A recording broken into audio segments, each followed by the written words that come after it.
John Wood Community College was selected as a site for an annual 9/11 film viewing from the 9/11 Memorial and Museum. Now, students, first responders, and faculty filed into JWCC's auditorium to watch the film on Wednesday afternoon. According to Dean of Student Affairs Rachel Hansen, the film is only available for educational sites and is updated every year. Now that most students were born after the 9/11 attacks, Hansen says it's important to not let the opportunity of honoring and remembering the victims go by. Many of them weren't alive, and I'm not sure how much footage they've seen of what happened on 9/11, and so I think it's really important for them to see it, to talk about it, to learn about it, and just be mindful of the civilians and the first responders who lost their lives that day. Now, the film will be archived by the end of the day. This is the second year in a row that John Wood was able to host a film. And 23 years later, and the images that 9/11 brings still haunts first responders and those who witnessed the attacks. Reporter Carolina Hassett from our sister station got a chance to talk to a man who was not only a witness that day, but spent 6 months helping with recovery efforts.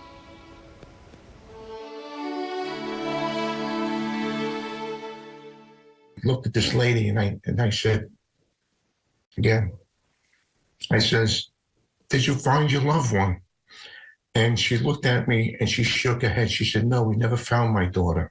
Richard Tury lived in Brooklyn during the 9/11 terror attacks. He tells me he relives the painful memories every year. Sometimes I have nightmares. Tury said that morning felt like just a normal day until he saw a plane flying low near the towers. We looked up and you seen the guy flying the plane. That's how low it was.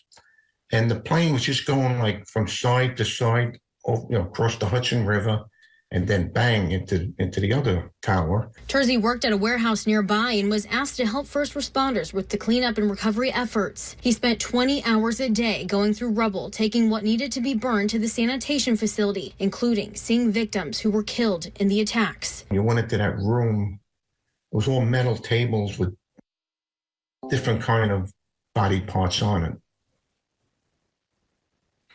1 minute. Moments, he says, will live in his mind forever. Seeing a shoe.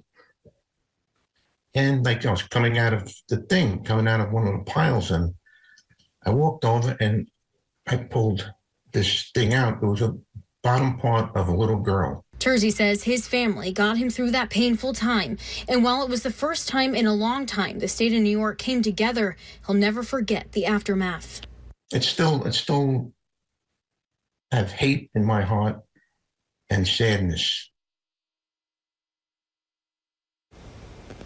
Thanks, Carolina. Tury says he remembers his name being mentioned during a session of Congress when they dedicated a day to read off all the names who helped during that time. Hundreds of miles away here in the Quincy area, people came out to pay their respects. Many people gathered in the City Hall parking lot in front of the 9/11 Memorial. A wreath was laid, followed by a rifle salute and the playing of taps. Now, Quincy Fire Chief Bernard Valkamp says that while the day is somber, having the community together this morning was a pleasure. It's a delight. It's a joyful event as far as that goes. I mean, it's a sad day, but it's nice to see the people coming together once again to remember this event and remember the events and the people that lost their lives on that day.